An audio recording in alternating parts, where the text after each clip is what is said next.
नमस्कार, आपके साथ मैं हूं सुरभि शर्मा। दोपहर तक की बड़ी खबरों के साथ करने जा रहे हैं लाउड एंड क्लियर की शुरुआत, जहां सबसे पहली और बड़ी खबर है अटलांटिक महासागर की अतः गहराई में 5 जिंदगियां बचाने के मिशन इम्पॉसिबल को लेकर। नॉर्थ अटलांटिक में टाइटैनिक के मलबे तक जाने का सफर 5 टूरिस्ट के लिए भारी पड़ चुका है। महज 2 घंटे बचे हैं, लेकिन एक साथ मिलकर कई देश 5 जिंदगियों को बचाने की जंग जारी रखे हुए हैं। अब हर गुजरते लम्हे के साथ उनकी सलामती की उम्मीदें भी कमजोर होती जा रही हैं। ऐसा क्यों, आपको हम बताएंगे।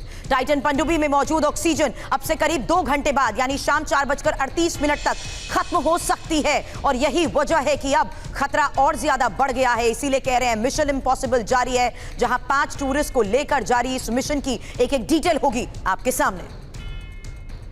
और अटलांटिक में गायब पनडुब्बी टाइटन के रेस्क्यू पर इस वक्त ये सबसे बड़ी खबर है। 2 घंटे की ही अब ऑक्सीजन बची है, क्योंकि ये 2 घंटे बहुत इंपॉर्टेंट है।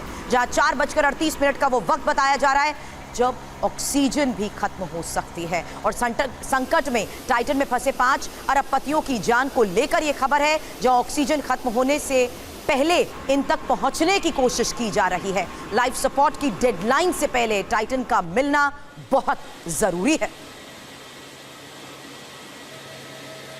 और कुछ खास तस्वीरें अब आपके सामने होगी, पूरा मामला भी आपको बताएंगे और यह भी जानने की कोशिश करेंगे कि आखिर इस मिशन के तहत क्या कुछ हद तक सुराग मिल पाया है, जहां द टाइटन पनडुब्बी में 5 लोगों की जिंदगी अटकी हुई है, जिन्हें तलाशने की कोशिश पिछले कई घंटों से जारी है। उत्तरी अटलांटिक महासागर में लापता हुई पनडुब्बी को लेकर जब से यह बड़ी खबर आई है, एक खास मिशन चलाया जा रहा है, जहां टूरिस्ट पनडुब्बी में 1 पायलट और 4 यात्री सवार बताए जा रहे हैं, जिनकी जिंदगी पर खतरा और ज्यादा बढ़ चुका है, क्योंकि पानी में उतरने के 1 घंटे 45 मिनट बाद ही ये पनडुब्बी रडार से गायब हो गई थी, यानी इसके साथ कनेक्शन टूट गया था। द टाइटन पनडुब्बी को खोजने का अभियान पिछले 5 दिन से जारी है, और यही वजह है कि अब वक्त और नजदीक आ गया है, जहां महज 2 घंटे बचे हैं। 18 जून को उत्तरी अटलांटिक महासागर में पानी में जिस तरीके से ये पनडुब्बी उतरी थी, इसे ट्रैक और ट्रेस किया जा रहा था, लेकिन 1 घंटे 45 मिनट बाद ही इससे कॉन्टैक्ट टूट गया। और अब जारी रेस्क्यू ऑपरेशन को लेकर भी बड़ी खबरें हमारे पास है, क्योंकि नॉर्थ अटलांटिक में टाइटन की तलाश जिस तरीके से हो रही है, TV9 पर रेस्क्यू मिशन का अब नया वीडियो आपके सामने होगा। ये कनाडा एयरफोर्स ने वीडियो जारी किया है, और एयरफोर्स के प्लेन और कई खोजी जहाज जिस तरीके से इस पूरे मिशन में जुटे हुए हैं, उसको लेकर एक एक ब्रीफिंग भी दी जा रही है कि कैसे इन लोगों को खोजने की कोशिश की जा रही है। लेकिन पिछले 5 दिन से जारी इस रेस्क्यू ऑपरेशन में क्या कुछ जानकारी अभी तक हाथ लग पाई है, क्योंकि कुछ आवाजें यहां पर सुनाई दी गई हैं, इसको लेकर भी बड़े दावे किए गए हैं। और इन आवाजों का आना क्या संकेत दे रहा है, क्या इनके नजदीक तक ये लोग पहुंच गए हैं, ये एक बड़ा सवाल है। आपको हम नॉर्थ अटलांटिक में चल रहे पूरे सर्च ऑपरेशन के बारे में इंफॉर्मेशन वॉल पर अब एक एक डिटेल देते हैं, क्योंकि इसी इंफॉर्मेशन के आधार पर हमारे एक्सपर्ट्स के साथ भी चर्चा करेंगे कि कई देशों के शिप और एयरक्राफ्ट जिस तरीके से इस पूरे तलाशी अभियान में जुटे हैं, क्या ये सफल हो पाएगा। अमेरिका, कनाडा, फ्रांस के जहाज जिस तरीके से इस पूरे ऑपरेशन में पिछले 5 दिन से जुटे हुए हैं, क्या उन्हें अभी तक कोई कामयाबी मिली है। यूएस कोस्ट गार्ड और कैनेडियन कोस्ट गार्ड के ये जॉइंट ऑपरेशन में अभी तक क्या सबूत हाथ लगे हैं, क्या कोई जानकारी मिली है। फ्रांसीसी खोजी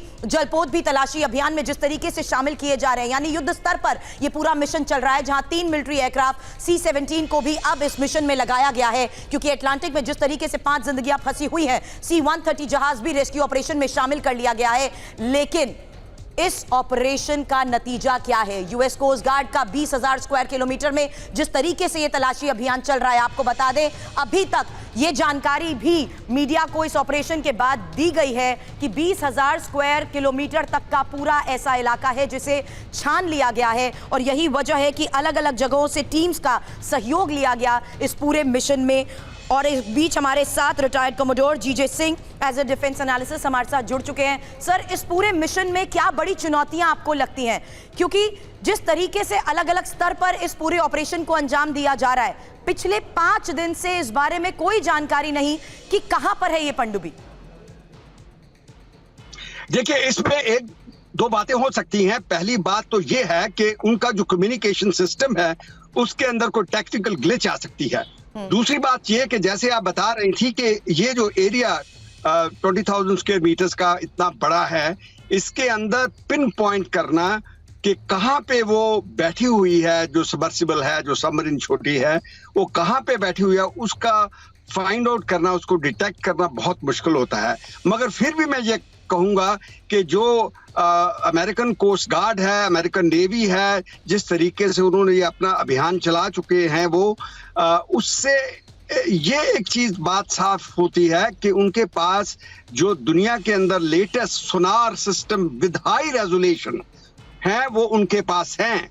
सर, आज जो खबर चिंता बढ़ा रही है वो है कम ऑक्सीजन। टाइमलाइन भी देखें, डेडलाइन भी खत्म हो रही है, क्योंकि जिस तरीके का एक बैकअप होता है, ऑक्सीजन का बैकअप भी खत्म हो चुका है अब तो। हाँ जी, देखिए ये तो एक बहुत बड़ी चुनौती है क्योंकि अभी तक उसका पता नहीं लगा। तो मैं तो ये कहूंगा कि ये अभी एक असंभव मिशन लगता है, क्योंकि अगर उसको ये पता भी लगा लेते हैं कि कहाँ पे बैठी हुई है उसकी पोजीशन, क्योंकि सबसे बड़ी चुनौती जो होती है वो समुंदर के ऊपर पोजीशन की होती है कि कहां पे चले गई वो। अगर वो अभी पता लगता है और फिर उसके लिए कोई रेस्क्यू, इन्हीं चैलेंजेस को लेकर सर मैं आपके पास वापस आती हूं, क्योंकि बड़ी खबर है जहां मिशन टाइटैनिक पर अमेरिकी कोस्ट गार्ड का भी ये बयान सामने आया है। ऑक्सीजन डेडलाइन की वजह से बहुत मुश्किल होने वाली है इस पूरे ऑपरेशन में, और रेस्क्यू टीम के पास अब तय समय सीमा ही है। पता लगने पर ऑपरेशन में जिस तरीके की चुनौती है उसी के तहत कई बड़े फैसले लिए जा रहे हैं कि आखिर किस तरीके से इस पूरे ऑपरेशन का दायरा बढ़ाया जा सके। सतह पर लाने में भी अभी काफी वक्त लगेगा, ये बयान सामने आ रहा है।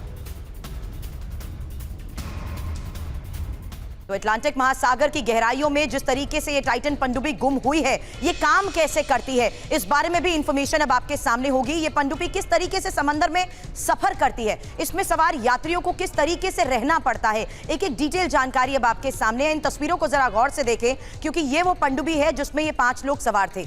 पनडुब्बी में बैठने के लिए कोई चेयर नहीं होती है, बल्कि इनको फ्लोर पर ही बैठना होता है। इसमें सवार लोगों को नीचे बैठना पड़ता है, साथ ही इसमें टॉयलेट के लिए एक अलग स्पेस रखी गई होती है। हालांकि जिस वीडियो के जरिए हम आपको ये समझाने की कोशिश कर रहे हैं कैसे ये ऑपरेट करती है, कैसे ये फंक्शन करती है, यही इन तस्वीरों के जरिए पता लग पा रहा है कि कैसे पनडुब्बी के जरिए इन्हें टाइटैनिक के मलबे तक ले जाने की ये कोशिश की जाती है। लेकिन हैरानी इस बात की है कि इस बार जिस तरीके से इन 5 लोगों को ले जाया गया, उसके बाद ये रडार से हट गई और सभी लापता हो गए। टाइटैनिक के मलबे को देखने के लिए 5 टूरिस्ट गए थे। टूरिस्ट ने खर्च किए थे करीब 10 करोड़ रुपए, और समंदर में जाने के कुछ ही देर बाद जिस तरीके से ये संपर्क टूट गया, उसको लेकर बड़ी खबरें आई हैं। द टाइटन नाम की पनडुब्बी में ये टूरिस्ट जाते हैं, और यहां पर 5 लोग जिस तरीके से इसमें सवार होते हैं, वो तस्वीरें भी हम आपको दिखा रहे हैं, क्योंकि समंदर में ले जाने के लिए पनडुब्बी में सिर्फ 5 लोगों की ही कैपेसिटी होती है, जिसमें एक पायलट होता है, एक्सपर्ट होता है, और सिर्फ 3 लोग इसमें इसके साथ जा सकते हैं। यानी कुल मिलाकर 5 लोग ही इसमें पनडुब्बी के अंदर जा सकते हैं। और आपको हम ये भी दिखा रहे हैं, द टाइटन नाम की ये पनडुब्बी जिस तरीके से लापता हुई है, उसके बाद बड़े स्तर पर यह सर्च ऑपरेशन चलाया जा रहा है। ये पूरा अभियान आखिर है क्या? टाइटैनिक को देखने की इस चाहत के तहत किस तरीके से ये टूर शुरू हुआ, उस बारे में जान लीजिए। जहां शहर मशहूर टाइटैनिक शिप 10 अप्रैल 1912 को अटलांटिक में जब डूब गई थी, तो उसके मलबे की जिस तरीके से खोज की गई थी। टाइटैनिक जहाज का मलबा आज भी समुद्र की तलहटी में पड़ा हुआ है, और वहीं के नजदीक ले जाने का ये दावा करते हैं। और टाइटैनिक के मलबे को देखने के लिए पर्यटक अटलांटिक में जाते रहते हैं। इसीलिए मैंने एक शब्द को कोट किया, टूर, क्योंकि बड़े बड़े अरबपति करोड़ों रुपया खर्च करके ही समंदर की गहराई में जाने की ये जो कोशिश करते हैं, उसी के तहत अब 5 लोगों की जिंदगी फंसी हुई है। और ऐसे में एक अभियान पर 5 अरबपतियों को लेकर द टाइटन भी निकला था, और 18 तारीख के बाद से ये लापता है। जहां अभियान में देखिए किस तरीके से प्रति व्यक्ति 2 करोड़ से ज्यादा खर्च आता है, और 10 करोड़ रुपए तक का ये जो खर्च सामने आता है, उसी के तहत जीजे सर मैं आपसे ये समझने की कोशिश भी कर रही हूं कि अब हालात को देखते हुए इनको रेस्क्यू करने में क्या बड़ी चुनौतियां हैं। ऑक्सीजन को लेकर हम यहां पर तो बात कर रहे हैं, लेकिन इस खोज में समुद्र के नीचे तक जाना, कैसे इसको कामयाब करने की ये कोशिश करते हैं, किस स्तर पर ये पूरा ऑपरेशन चलता है? देखिए, जब ये पोजीशन इसकी पता लग जाती है कि कहां पे है, उसके बाद जो मेन होता है कि दूसरी कोई ऐसी सबमरीन, जैसे टाइटैनिक सबमरीन इन्होंने भेजी है नीचे, वैसे ही कोई भेजनी पड़ेगी जिसके अंदर कुछ टेक्नीशियन जाने चाहिए। क्योंकि पहली बात तो ये पता नहीं हमें कि ये टेक्निकल ग्लिच क्या है, क्या ये कम्युनिकेशन में है, जहां उसके कोई इंजन में है, ये कहां पे ये जो है टेक्निकल प्रॉब्लम आई है। तो पहली बात तो ये आ जाती है कि हमें ये भी मालूम नहीं है कि कैसा इसको भी बचाया जाए, बिकॉज ये एक ऐसा कॉम्प्लेक्स ऑपरेशन है, क्योंकि जब पानी के नीचे जाती है कोई भी सबमरीन तो उसको भी टाइम लगता है। अगर उसको टाइम जैसे उसकी डेप्थ है टाइटैनिक की, जहां पे वो बैठा हुआ है सी बेड के ऊपर, वहां तक पहुंचने के लिए कई घंटे लग सकते हैं। ये 8 घंटे का ये पूरा सफर होता है ऑलमोस्ट, आना जाना 8 घंटे जो है उसके अंदर, तो फिर उनके पास ऑक्सीजन भी नहीं है, तो इसीलिए हमें ऐसे लग रहा है कि अभी उनको बचाना। और बड़ी बात सर इस बीच ये है कि ऐसा कोई पहली बार नहीं है कि पनडुब्बी को टाइटैनिक के मलबे के नजदीक लेकर गया हो, ये कई बार होता आया है इससे पहले भी, लेकिन इस बार इस तरीके से ट्रैक और ट्रेस कर पाना इसको मुश्किल हो चुका है। अनुमान तो ये भी लगाया जा रहा है क्या टाइटैनिक के मलबे के नीचे ही कहीं पनडुब्बी दबी तो नहीं है, इसलिए इनसे कांटेक्ट नहीं हो पा रहा। इस बारे में आपसे बात करूं, द टाइटन पर ही एक साथ कई आफत जिस तरीके से आ गई है, ऑक्सीजन के साथ भीषण कोल्ड के संकट को लेकर भी अगली बड़ी खबर है, जहां जमा देने वाली ठंड में टूरिस्ट फंसे हो सकते हैं और सतह से 12,500 फीट नीचे ये टूरिस्ट दबे हो सकते हैं। यही वजह है कि चुनौतियां हर स्तर पर इस पूरे ऑपरेशन में अब बढ़ती जा रही हैं और हम चर्चा भी इस लिहाज से समझने की कोशिश कर रहे हैं कि आखिर इस मिशन के तहत 5 दिन से जारी इस रेस्क्यू को लेकर कोई भी संकेत अभी तक क्यों नहीं मिल पाए हैं, क्यों इस पनडुब्बी तक नहीं पहुंच पाई हैं टीम्स। समझते हैं द टाइटन में जो 5 टूरिस्ट फंसे हुए हैं उनके सामने किन 5 चीजों का बड़ा संकट बड़ा हुआ है, और जहां समुद्र की सतह से काफी नीचे ये 5 टूरिस्ट हैं उन तक पहुंचने की कोशिश की जा रही है। कम ऑक्सीजन, कार्बन डाइऑक्साइड, ठंड, भूख, प्यास, ये वो 5 महत्वपूर्ण पहलू हैं जिसके आधार पर ये समझने की कोशिश की जा रही है कि आखिर किस तरीके से इनकी जिंदगी पर खतरा बढ़ता जा रहा है। सतह से 12,500 फीट नीचे होने का जो अनुमान लगाया जा रहा है उसमें भी सर्च का दायरा बढ़ता जा रहा है और समुद्र में इतनी गहराई पर जमा देने वाली ठंड भी एक सबसे बड़ी चुनौती बनी हुई है। हालांकि प्यास और भूख से जिस तरीके से टूरिस्ट परेशान हो रहे होंगे उसको लेकर भी अनुमान लगाया जा रहा है कि उनकी जिंदगी पर संकट बढ़ता जा रहा है और ऑक्सीजन की कमी, जिसका हम बार बार जिक्र कर रहे हैं क्योंकि बाकायदा एक काउंटडाउन शुरू हो चुका है। ऑक्सीजन की कमी के चलते ही सांस पर संकट अब और ज्यादा गहराता जा रहा है क्योंकि ऑक्सीजन का बैकअप भी पूरी तरीके से अब खत्म बताया जा रहा है और सांस के साथ कार्बन डाइऑक्साइड लेने की मजबूरी को लेकर भी बड़ी खबर इस बीच मिल पा रही है। लेकिन इस बीच जो हालात बने हुए हैं और जिस तरीके से ये पूरा रेस्क्यू ऑपरेशन चल रहा है, इस पर TV9 भारतवर्ष की नजर है और आगे भी इस बारे में हम आपको देते रहेंगे एक एक अपडेट।